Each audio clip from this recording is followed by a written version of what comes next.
თოვლი, ყინვა და ცუდი ამინდი გახლავთ ჩვენი მომდევნო სიუჟეტის მთავარი თემაც 1551 ადამიანმა მიმართა სასწრაფო სამედიცინო დახმარებას და ამის მიზეზი გახსათ ის ტრამვები, რასაც ისინი იღებენ ქუჩაში. სამწუხაროდ მოყინულია საფეხმავლო ბილიკები, ძალიან რთული მდგომარეობაა ბორტილზე და თუ თქვენს გახდით მოყინული ტროტუარის მსხვერპლი, ან უბრალოდ შეესწარით ამ შემთხვევას, მაშინ ზუსტად უნდა იცოდეთ, როგორ უნდა მოიქცეთ ასეთ სიტუაციაში. ლიკა მოშიაშვილმა იმუშავა თემაზე, ასე რომ შეგვიძლია ვნახოთ სიუჟეტი.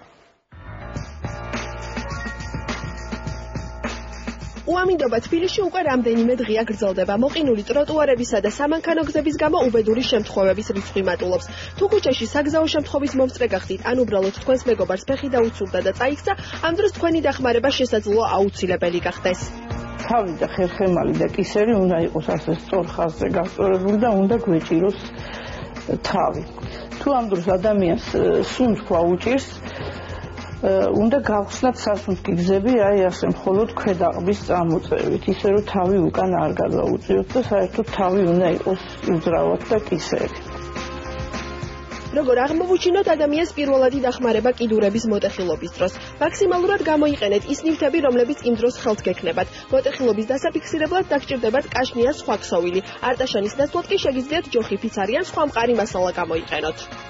გვაქვს დაუშვათ წვივის მოტეხილობა და ზემოთ და ქვემოთ მუხლის და კოჭის სახსრები უნდა მოიცვას ამ ჩვენმა იმპროვიზირებულმა არტაშანმა.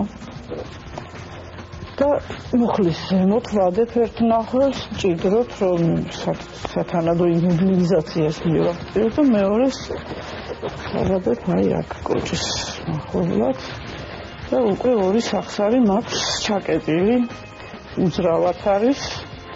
და უკვე მოტეხილობა მაქვს დაფიქსირებული და ამ დროს პაციენტს ტკივილით შეუცუბუქდება, ისეთ ტკივილი აღარ ექნება და გართულებებსაც ნაკლებად ექნება ადგილი. მას შემდეგ, რაც დაშავებულს ასეთი მარტივი მეთოდებით პირველად დახმარებას აღმოუჩენთ, ეცადეთ, რომ სასწრაფო სამედიცინო დახმარების მოსვლამდე იგი გაუძრაულად გააჩეროთ. გახსოვდეთ, რომ სულ სიტუაციაში ადამიანის ბედი ხშირად სწორედ თქვენზეა დამოკიდებული.